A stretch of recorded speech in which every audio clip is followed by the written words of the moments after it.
Once upon a time, in the vibrant city of Istanbul, lived a humble carpet weaver named Mustafa. His craftsmanship was renowned throughout the city, and even beyond, for the carpets he wove were not mere pieces of art. They were stories told through patterns and colors, stories of love, faith, and valor. Despite his talent, Mustafa found himself in financial difficulty. A relentless drought had befallen Istanbul, causing hardship to all. The markets were quiet and people were more focused on their survival than purchasing carpets.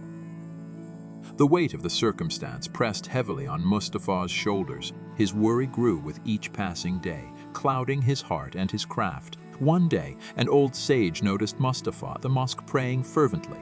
His face, usually calm and content, was now etched with worry and stress.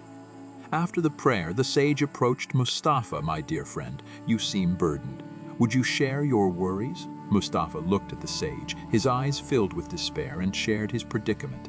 He expressed his fears about not being able to provide for his family or continue his craft, which he loved dearly. The sage listened attentively, and when Mustafa had finished, he offered a kind smile. "Mustafa, do you not believe in Allah, the merciful, the provider?" "I do," replied Mustafa, "with all my heart." "Then why do you worry so much?"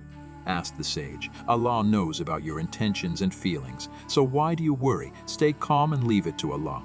Always remember that He is enough for you. He is always with you." His words hit Mustafa like a lightning bolt. He realized he had been so consumed by his worries that he had forgotten to trust in Allah, who knew his struggles and intentions. The sage advice to heart, Mustafa decided to focus on his craft and leave his worries to Allah. He poured his heart into every thread and every knot he made, believing that each was a prayer to Allah. Days turned into weeks and weeks into months. The drought finally ended, bringing with it renewed life and vibrancy to Istanbul. People started visiting the market again, and Mustafa's carpets, more beautiful and vibrant than ever, began to draw attention. His carpets started selling like never before, and Mustafa's financial situation improved significantly.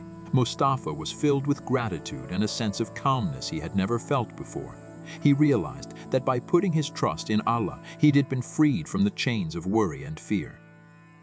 He had learned a valuable lesson, to always have faith in Allah, for He knows our struggles, our intentions, and is always with us. From that day forward, Mustafa not only wove stories into his carpets, but also the lessons he had learned of faith, of surrender, and of trusting in Allah, the most gracious, the most merciful.